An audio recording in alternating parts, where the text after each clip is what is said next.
This is my compacta dracaena, and it had tons of brown leaves on it. So you know what you do? You give it a haircut. So I gave this plant a haircut, and he looks a little funny, but that's what you do when your plants get a bunch of brown tips and they look raggedy. To make them look nice, you just cut off the dead. I have a pair of scissors that I use that are specifically for plants, and I just cut the leaves off, not the leaves off, the brown off, and then it makes my plant look nice. Now, this one was a little hard to do because the leaves are closed, and I was kind of rushing, but I think it came out pretty cool looking.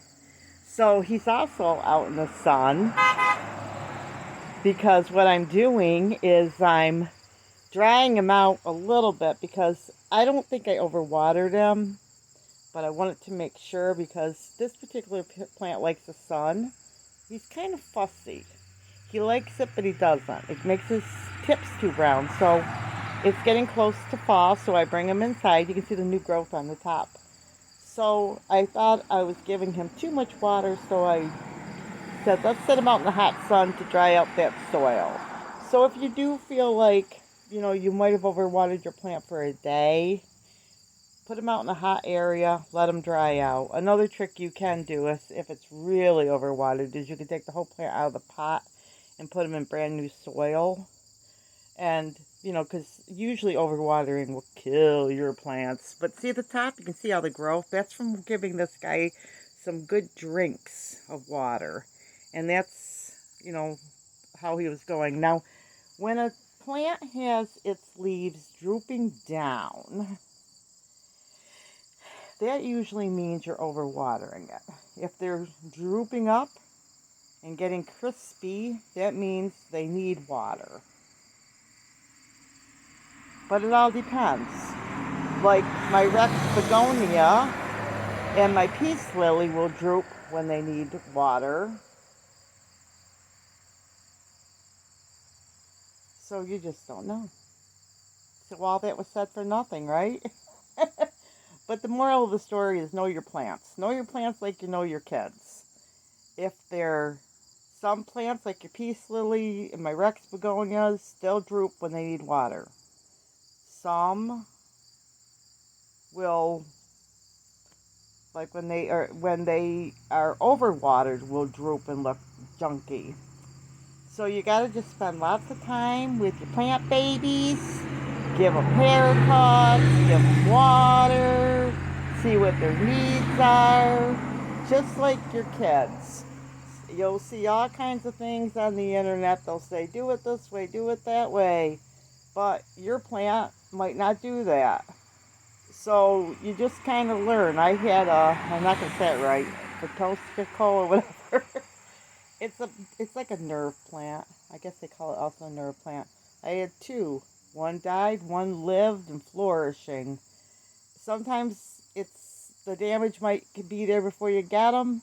Sometimes it might be after you get them, meaning what you've did. But the longer you're doing plants, the more you learn which way to go. You learn the families of the plants, the scientific names, where they grew, like say if they came from Australia or Africa or wherever.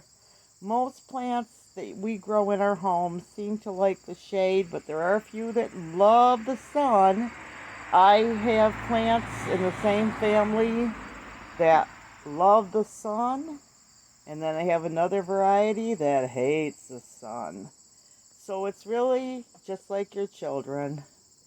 The Bible says, train up a child in the way that he should go. And so you look at each of your plants and you see just like an individual, what does that plant need? You get the general instructions, but when it comes down to making your plant perfect, you just keep working with it. And after a while, you find out, boy, this plant really likes this shelf. He likes the sun, but he likes sitting in this particular shelf, and he seems happy there. Some people swear to never move their plants. Some people, like me, I move my plants all around all the time, and I don't have a problem. And You know, some people do all kinds of things. Like people that have African violets, some people beat the roots to get them to flower, and some people put them in the sun until the leaves start to burn to get them to flower. Some people just put water underneath them all the time to keep them flowering. I mean, a lot of it is trial and error. That's the purpose of the video, is to say just the more time you put in your plants and learn, the more better they're going to be. The more you have, the more you learn. But it just takes time. And I would also encourage you that if you try to plant and it died, don't give up, because sometimes if it's on sale or something, you might want to try 2 or 3 times. I like to divide my plants up when I get them home and to smaller pieces to give me more opportunities to get them to live, but most people like to just stick them all together and have one nice big plant. But that's just how I do it, and that's just because I live far from the stores. If a plant dies, I might not be able to replace it right away, so I like to just have a backup buddy for it, you know, but that's what I do. And it also gives me the opportunity to share plants with other people, but that's, you know, not something everybody does. Like right now, my ZZ plant, I have too many of them. I've got probably 4 or 5 of them.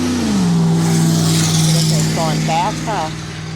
But that's because I went to repot it and was like, wow, there's so many babies in here. But that way I can kind of move it around the house and see, gee, this plant seems to like the window, or it likes this, or likes that. Like a good example was my Boston fern. Some of you guys may laugh when I say this, but I thought fern probably really doesn't like the sun. Boston fern loved the sun. Mine did. They got all kinds of new growth and stuff. The ones I put in the shade just hung on. So that's just what I found. Button fern, they say you can't propagate it except from spurs. Mine did. I divided it up. Some plants they say you can't put in water to propagate them.